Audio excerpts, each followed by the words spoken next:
Somewhere in the pine-flecked lowlands of coastal Georgia, there lies a plantation where workers remained in bondage for nearly 2 years after the Civil War had ended.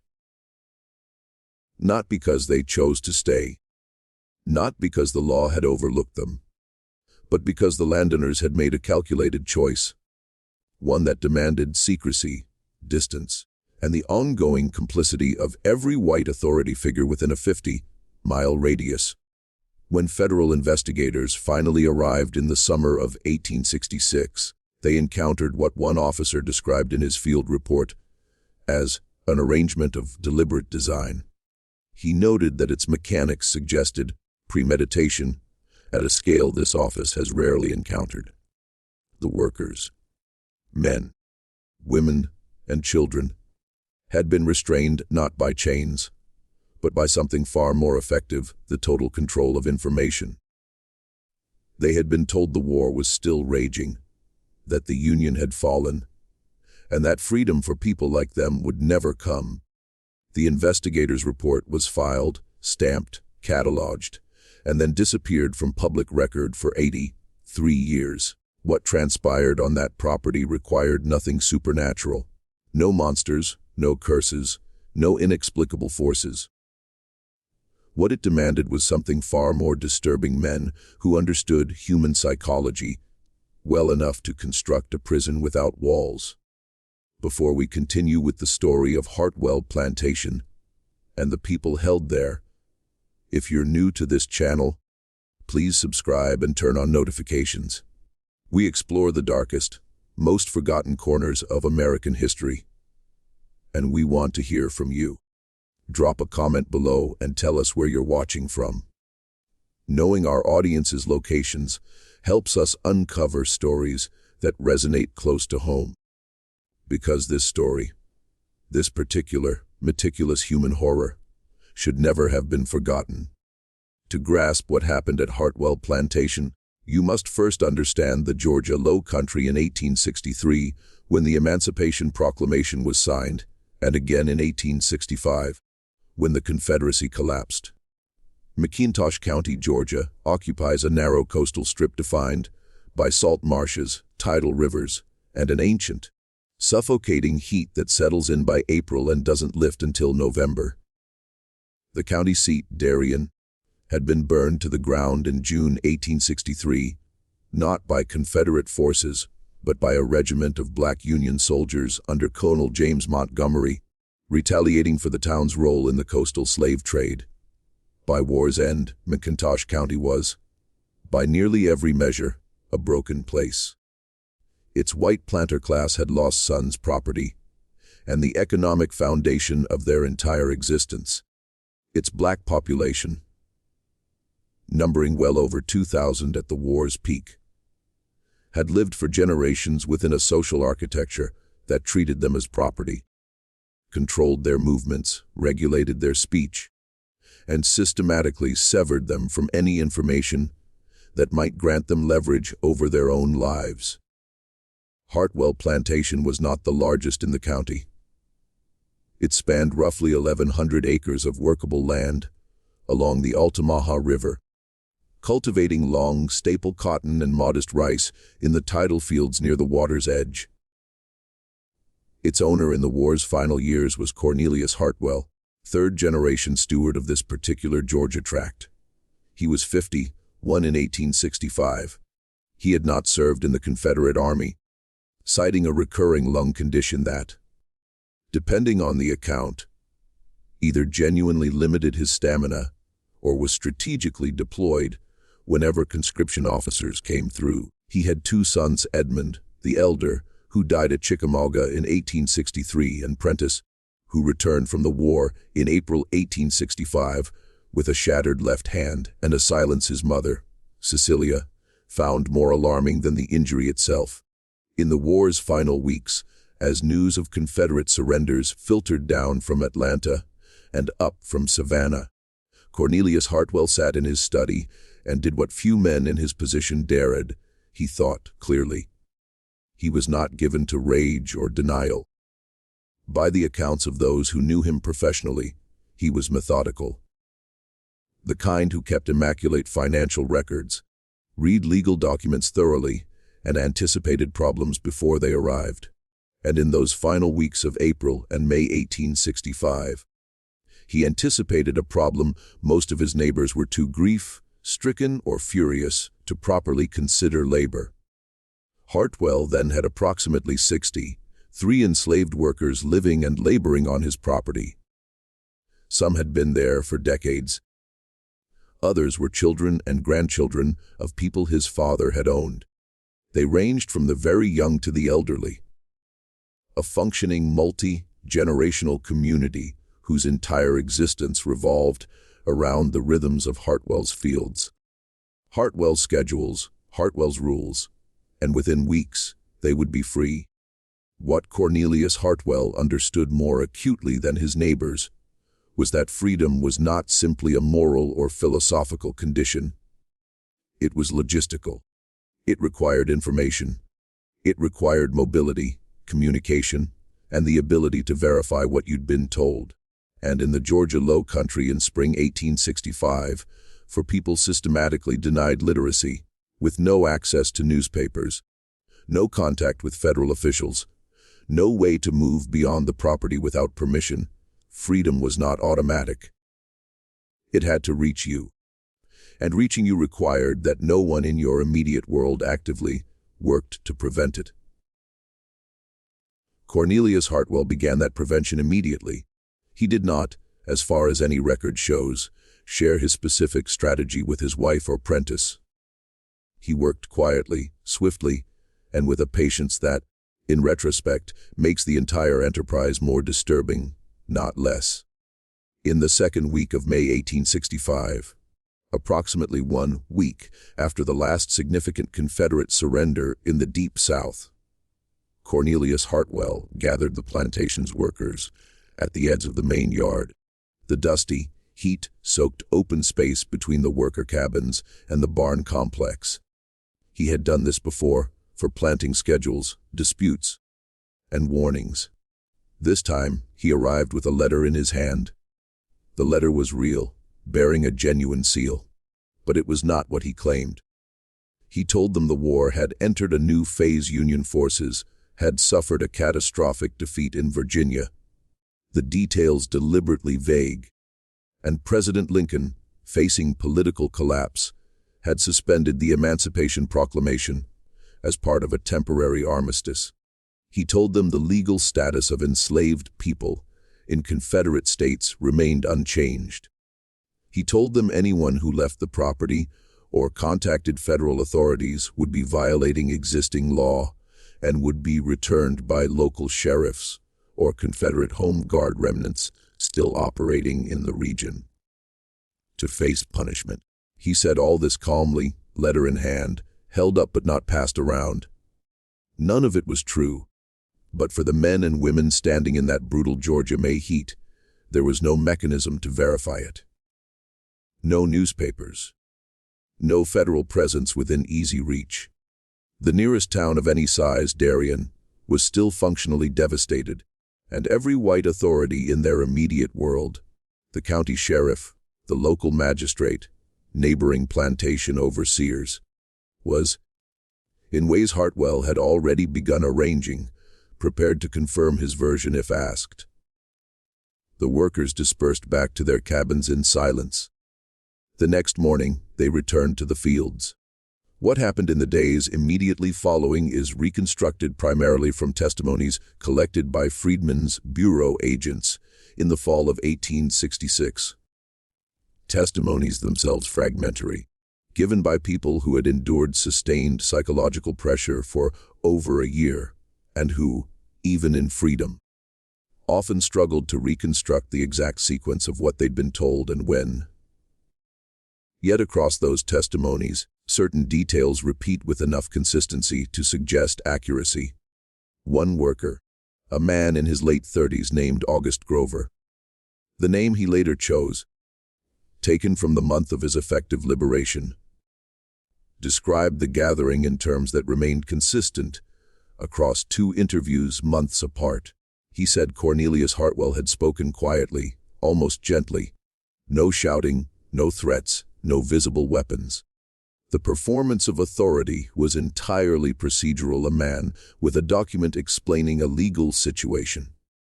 He didn't look afraid of us, Grover told the bureau agent. That was the part that made me believe it. A man who's lying looks afraid of you finding out. He didn't look afraid at all. That composure, that total performative calm, was itself evidence. It suggested Heartwell knew exactly what he was doing. He was not panicking. He was not improvising. He had thought this through. And over the following weeks, as summer deepened and cotton grew tall in the Altamaha fields, he continued refining and maintaining the deception with a precision bordering on methodical. To understand how a deception of this scale could be sustained for nearly 2 years, it helps to grasp the geography of isolation. Heartwell Plantation was not inaccessible or hidden. A road ran from the property into Darien, and Darien was not a ghost town. Even burned and damaged, it had commerce and a small white population. But the road was traveled only with knowledge of what lay at either end. For the workers on Heartwell's property, what lay in Darien was not freedom, but a white community that in 1865 coastal Georgia was overwhelmingly hostile to any black person arriving without explicit authorization from an employer. The social architecture of the Low Country was designed, even in peacetime, to make unauthorized movement dangerous. This didn't require an active conspiracy among every white person in the county, only that the default behavior of white authorities, sheriffs, merchants, local officials, was to be skeptical and unhelpful to any black person whose presence couldn't be accounted for by an employer. Heartwell didn't need to coordinate an elaborate conspiracy across the county. He needed only to ensure that those most likely to correct his workers' understanding of the law would not do so voluntarily. In the weeks following his gathering, Heartwell made quiet visits to neighboring property owners and key figures in Darien. The details of those conversations are not documented.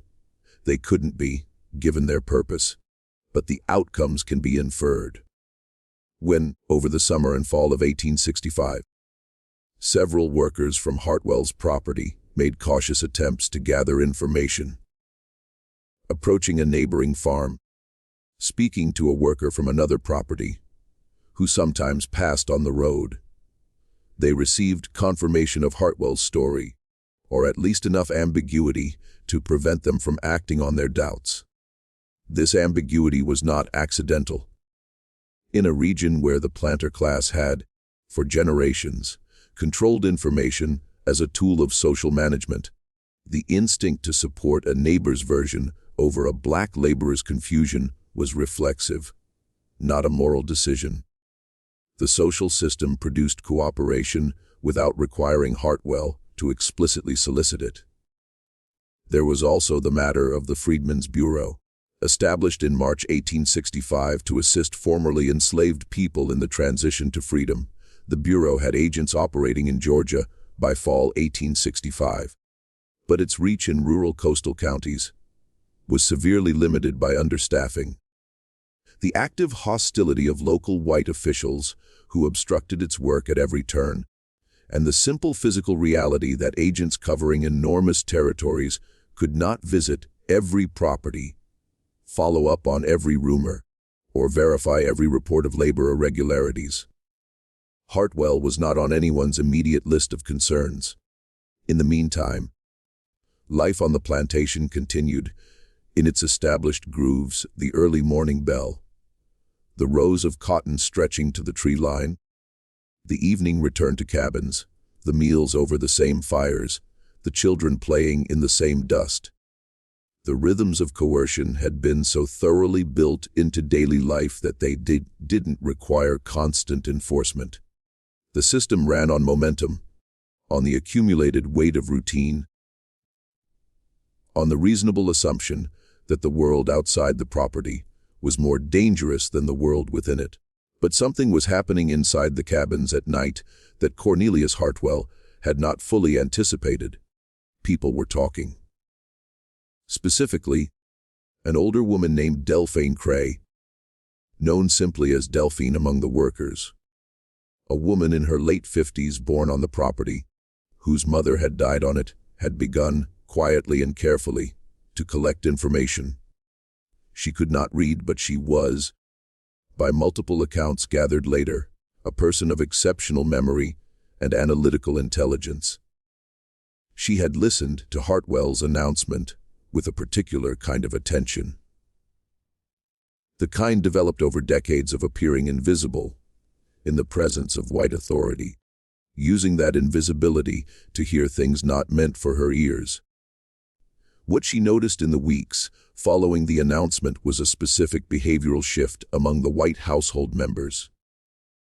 Cecilia Heartwell, Cornelius's wife, had always been a woman of precise, rigid social habits, receiving visitors on particular days, corresponding with relatives through regular mail. But after the announcement, she stopped receiving visitors. Her correspondence, as far as Delphine could determine from the movement of mail through the house, and she had reason to observe this, having worked in the main house for years, contracted sharply. The Heartwells were not inviting people to the property. They were managing their social exposure. Delphine understood that was the behavior of people keeping a secret. She did not yet know what the secret was, but she knew enough to begin a different kind of listening. In early 1866, the deception began to strain under its own weight. The first significant crack came not from inside the plantation, but from outside, and not from a federal agent or bureau official, but from a man named Henry Odom, one of the most unlikely sources imaginable. A poor white farmer from the northern edge of McIntosh County, with no particular sympathy for the formerly enslaved and no political stake in Reconstruction, but with a deeply practical interest in free labor markets. Odom was attempting to establish his own small farm, and in early 1866 had been contracting with freed black workers from surrounding properties who had negotiated their own labor arrangements under emerging sharecropping and freedmen's contract systems. His property was barely 100 acres, but he was ambitious and competitive, and he grew increasingly frustrated by what he perceived as Cornelius Heartwell's unfair advantage. Heartwell's plantation was producing cotton at a rate that made no economic sense given current labor costs.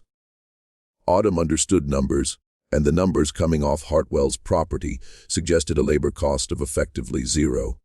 In spring 1866, Odom filed a complaint with the county freedmen's bureau agent, not out of moral concern, but out of competitive grievance. He wanted an investigation. He believed Heartwell was suppressing the free labor market through fraud. The bureau agent, a 26-year-old from Ohio named James Prewitt, who had been in the county less than 4 months and managed an enormous caseload across 3 districts, initially filed Odom's complaint at the bottom of a considerable stack of grievances. The sort of complaint he received regularly. White farmers accusing each other of irregularities, often with self-interested motives. It didn't immediately suggest anything more serious than a contract dispute. What moved it to the top of his attention, about 3 weeks later, was a second report, this one from a woman who had worked on a neighboring property and had recently relocated to Darien after her own labor contract negotiations. She had spoken with a man she knew from her previous property, who had a relative on Heartwell's land. What she reported to Prewitt was not direct testimony, but relayed, partial, imprecise, and its core was this: the workers on Heartwell's plantation did not know the war was over. Prewitt sat with that sentence for a long time. Then he wrote to his supervisory agent in Savannah, Colonel Thomas Hatch, a former officer with a reputation for both procedural rigor and personal impatience. describing what he'd been told and requesting authorization for a formal visit to the Heartwell property. Authorization was granted within a week, but what happened next introduced a delay of nearly 2 months. A delay that, in retrospect, looks less like bureaucratic inefficiency and more like active interference. The day before Pruitt was scheduled to ride to Heartwell's property, he received a visit from McIntosh County Sheriff Larson Gale. Gale was polite but direct, and he brought a document. A labor contract signed by what appeared to be 3 representatives of the Heartwell workers, acknowledging they had been informed of their free status and had agreed to continue working for Cornelius Heartwell under a wage arrangement. The signatures were marks, X beside printed names. They could have been made by anyone. Gale told Pruitt an investigation was unnecessary and would disrupt a functioning legal labor arrangement. He suggested, not threatened, but suggested, that Pruitt's resources were better directed elsewhere. Pruitt was young, new to the county, and unsure what he was looking at. But he wrote everything down: Gale's visit, the document, the names, the date, and noted in his journal that the timing, 1 day before his scheduled inspection, was no coincidence. Inside Heartwell Plantation, through late winter and into spring 1866, Delphine Cray had been building something. It had no name. It was not organized in any way recognizable as an organization to an outside observer. It was, in essence, a network of careful listeners, people who trusted her, whom she had known for decades, whose judgment she had assessed and found reliable. There were 9 of them, varying in age from a 22-year-old man named Solomon Price to an older man in his late 40s named Reuben Tanner, a skilled carpenter before the war who had developed relationships with white tradesmen in Darien that occasionally allowed him to travel to and from town. It was Tanner who, in March 1866, brought back a fragment of information that changed everything. He had been sent to Darien by Heartwell to purchase hardware for a fence repair. A trip Heartwell had calculated was safe, because Tanner's movements would be observed, and because Tanner had shown, across many years, a reliable, compliant disposition. What Heartwell had not calculated was that Tanner, through his tradesman contacts, had developed a specific relationship with a black freedman in Darien named Marcus Sewell, who operated a small repair shop on the edge of the burned district. Sewell had been fully free since February 1865, registered with the Freedmen's Bureau, signed labor contracts under his own name, and run his business openly for over a year. When Tanner appeared in his doorway, looking, Sewell would later testify, like a man who had walked out of a time already gone. Sewell recognized immediately that something was wrong. The conversation was short. Sewell could not risk extended conversation with a man from a known plantation, as observation networks cut in every direction and he had his own business to protect. But he was direct. He told Tanner the war had been over for nearly a year. Lincoln had been assassinated. There was a Freedmen's Bureau office with an agent specifically supposed to help people in Tanner's situation, and the contracts Heartwell claimed were in effect were almost certainly fraudulent. Tanner bought his hardware, walked back to the road, and returned to Heartwell's property, telling no one what he'd heard for 4 days. Those 4 days are documented in his later testimony, and they are among the most psychologically precise passages in the Bureau's records from this period. Tanner described a process of internal argument, testing what Sewell had told him against everything Heartwell had told them, against the visible reality of life on the property, against every small observation made over the past year. He described specific moments of doubt. The way Heartwell's wife had stopped hosting visitors, the absence of Confederate soldiers in the area, the fact that a federal agent had appeared at a neighboring property months earlier and had not been attacked or turned away as Heartwell had claimed would happen to any Union presence. He also described something harder to categorize clinically, but coming through with striking clarity: fear. Not fear of Heartwell. Fear of hope. Fear that if he told the others, and it turned out to be wrong, another lie, a test to identify the most restless, the consequences would be severe. The deception had made hope itself feel dangerous. On the 5th day, he told Delphine. She listened to everything without interruption. Then she was quiet for a long time. Then she said, preserved in her testimony nearly verbatim because the bureau agent wrote it exactly as she spoke. I knew he was lying. I didn't know what the truth was. Now I do. Over the following 2 weeks, with a caution Tanner found almost physically painful, Delphine and he determined their course. They would not leave in a mass action. That scenario carried too much risk, not from Heartwell directly, but from the county infrastructure of white authority that had supported his deception. If they moved as a group, they would be visible, likely intercepted, and they had no proof that an outside authority would immediately recognize as evidence. What they needed was a federal agent. Specifically, the Freedmen's bureau agent to come to the property, not in response to an outside complaint, but to something the agent himself initiated. And they needed to be prepared when he arrived to speak clearly and have enough corroborating voices to prevent dismissal. For that, they needed time, and to continue visibly, apparently willingly, the routines of the plantation. To appear under Heartwell's observation, exactly as they always had. What Delphine and Tanner were doing was the inverse of what Heartwell had done to them. They were managing his perception of their knowledge, performing a version of themselves he expected to see, while underneath. They built something that would outlast it. The tension of that period, living inside the deception while dismantling it from within, is almost impossible to fully reconstruct from documentary evidence. But the testimonies describe a quality of those weeks that one bureau agent characterized as an almost unbearable precision of self-control. They kept working the fields. They kept responding to the bell. They kept their faces in Heartwell's presence exactly as they had always been.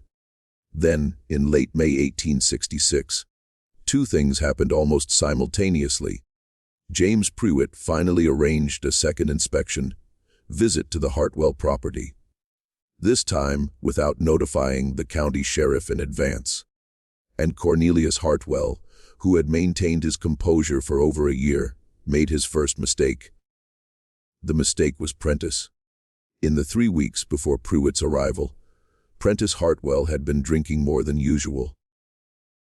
He was 24. His hand would never fully function again, and whatever he had seen in battle had left deposits in him he could not seem to clear.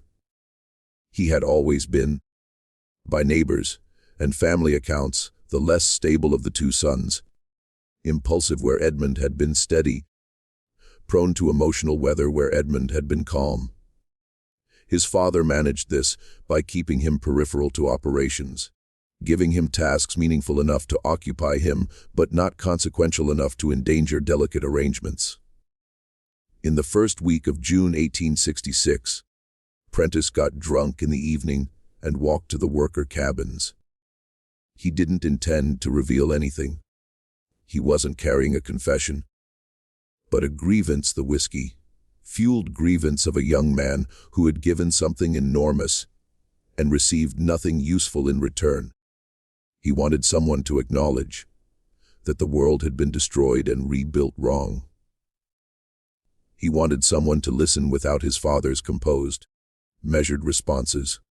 What he said to 2 workers, still awake outside a cabin near the road, was not a direct admission. It was fragmented, emotional, largely incoherent. But within it, repeated in different forms, was a phrase both later testified to clearly. You all don't even know what you are now. You don't even know." They did know, of course. Delphine's network had spread the information carefully to every adult over preceding weeks. But they gave Prentice nothing, no reaction, no question, no indication his words had landed. They listened with practiced faces, and when he wandered back toward the main house, they sat in silence before one of them spoke. Solomon Price, the youngest member of Delphine's network, had witnessed the conversation from inside the cabin through a gap in the planking. He went to Delphine before dawn. The next morning, James Pruitt arrived at Heartwell Plantation with 2 accompanying officers and a mandate from the Savannah Bureau office that was, this time, not easily set aside. Cornelius Heartwell met them at the road, entirely composed, inviting them onto the property, offering water, presenting the labor contracts, including the one with ex-Marks Sheriff Gale had shown Pruitt months earlier. He spoke of transition challenges, agricultural productivity, his respect for legal process and full cooperation. Pruitt listened to all of it. Then he asked to speak with the workers directly, without Heartwell present. That was the moment. Heartwell had prepared for many contingencies, but not fully for a federal officer who had done enough homework to know that any interview conducted in the employer's presence was effectively no interview at all. The legal authority was clear. Pruitt had the right to private interviews, and Heartwell, faced with armed officers and a formal bureau mandate, had no legal mechanism to prevent it. He said calmly he had no objection. Lying again, but with no way to make it effective.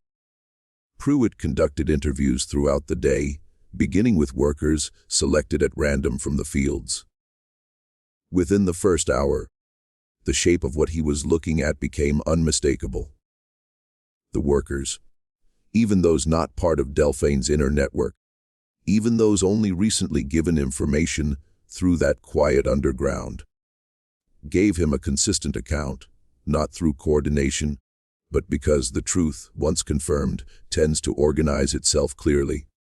By midday, Pruitt had spoken with 14 workers, documenting the specific false claims, the information management, the labor performed without wages, the property's social isolation.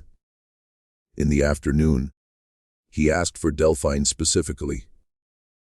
She had been waiting all day with a patience she had practiced for the better part of a year. She sat across from Pruitt in the shade of a storage building and answered every question in full, measured sentences, with a quality of recall Pruitt described as remarkable in its precision and consistency. She described the initial announcement, the behavioral changes in the household, Tanner's trip to Darien and conversation with Marcus Sewell, the network she had built, the decision-making process, the 4 weeks of continued labor under deliberate concealment. Pruitt asked why they hadn't simply left once they knew, why they had stayed another month. Delphine was quiet for a moment, then said something Pruitt included verbatim in his official report. "When needed a witness. Leaving just gets us back to where we were before. Moving through a county full of people who would rather not see us. Staying meant we could hand you the proof in one place. He built this very carefully.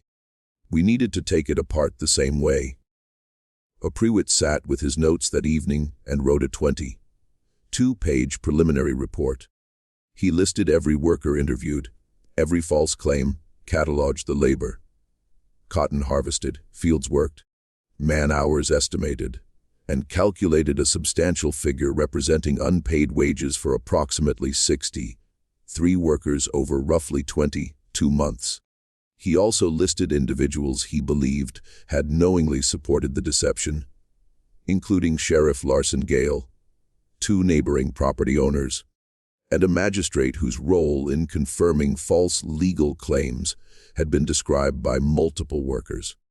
Cornelius Heartwell was formally notified that evening that his labor arrangements were void, and he was under investigation for fraud and violation of federal civil rights statutes. He stood in his doorway when Prewitt delivered the notification, still composed, his face unchanged, saying he expected the matter would be resolved through proper legal channels.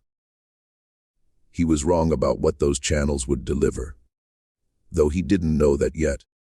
The case against Cornelius Heartwell moved through the Bureau's legal system over the following 8 months, producing a documentary record that is both substantial and, in its ultimate outcome, characteristic of the period in ways not satisfying to anyone seeking a tidy conclusion.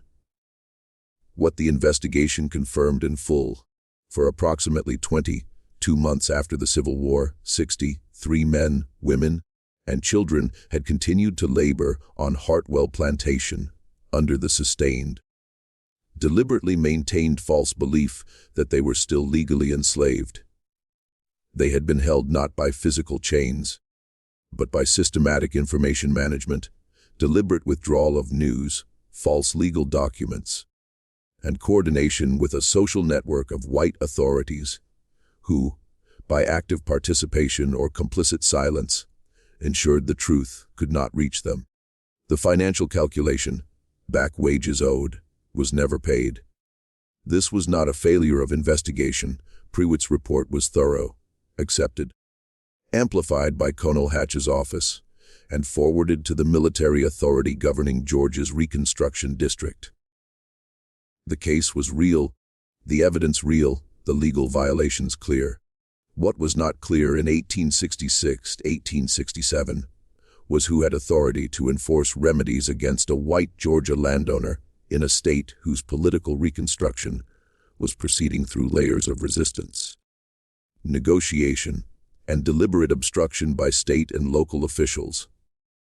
Military courts operated in a political environment already beginning to contract, with Washington's will for aggressive enforcement eroding under President Johnson's hostility and Southern resistance at every level. Cornelius Heartwell was not imprisoned. He was assessed a formal penalty, a fine, set at a fraction of the unpaid wages and further reduced by appeals. Sheriff Larson Gale was removed by military authority, but restored to a similar position within 2 years through normal Georgia local politics. The neighboring owners and magistrate were investigated and found to have provided material support for conditions constituting involuntary servitude through deliberate misinformation. A finding resulting in censure letters filed in records no one maintained within a decade. Prewitt's full 22-page report, filed with the Bureau's Central Records Office in Washington in fall 1866, was cataloged, stamped, and stored. When the Freedmen's Bureau was dissolved in 1872, its records transferred to the War Department, where they sat organized but largely unread for decades. In 1949, historian Marion Calhoun Hess, researching Georgia Reconstruction labor practices for a book on sharecropping, found Prewitt's report at the National Archives. She recognized immediately what she was reading. Her book the following year included a chapter on Heartwell Plantation, still the most detailed secondary account, generating a brief scholarly attention that receded into specialized bibliography, largely unengaged by the general public. The workers themselves, the 63 people whose lives were suspended in that deliberate historical pause, dispersed after the investigation. Some went to Darien, some to Savannah, some left Georgia entirely, joining early streams of black migration to northern cities that would become defining demographic movements. Delphine Cray went to Savannah, settling near the waterfront in a boarding house run by a woman she had known slightly before the war.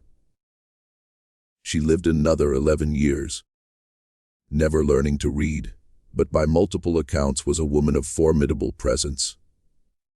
One who listened with unusual attention, asked deceptively simple questions, and had a disquieting habit of identifying when people around her were not telling the truth. Reuben Tanner settled in Darien, working again as a carpenter, establishing a lasting working relationship with Marcus Sewell. Whether they ever spoke specifically of what happened, no record exists. Solomon Price made his way to Philadelphia, living until 1921, leaving no memoir, but a granddaughter interviewed in the 1970s describing him as a man with very strong feelings about who controls what you know, who told her the most dangerous thing done to a person was not to hurt them, but to manage what they believed. If you can do that, she quoted him, you don't need anything else. Cornelius Heartwell died in 1879 of the lung condition he had always claimed, which turned out to be genuine after all. Prentice Heartwell sold the property in 1883, passing through several owners over decades. Its history as a Reconstruction-era fraud case largely unknown to those who worked and lived on it afterward. The land is still there. The tidal fields along the Altamaha still flood in the same seasons. The pine-flecked low country still holds its heat until November. What happened on that property was not a mystery in the sense most mysteries are mysteries. Something unknown, requiring supernatural explanation, beyond human comprehension. It was in every way entirely comprehensible. That is perhaps the most disturbing thing about it. A man looked at a community, assessed what they knew and didn't know, calculated what it would take to maintain a gap in their understanding, and did it quietly, methodically for nearly 2 years.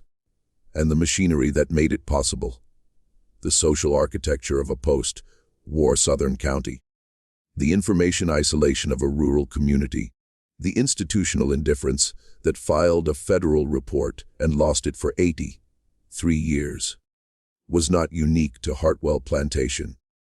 It was the ordinary infrastructure of a particular American world at a particular American moment. Heartwell didn't build it. He just knew how to use it. This story shows us something with no comfortable resolution, that the most efficient forms of control never require force. Only the careful management of what people are allowed to know.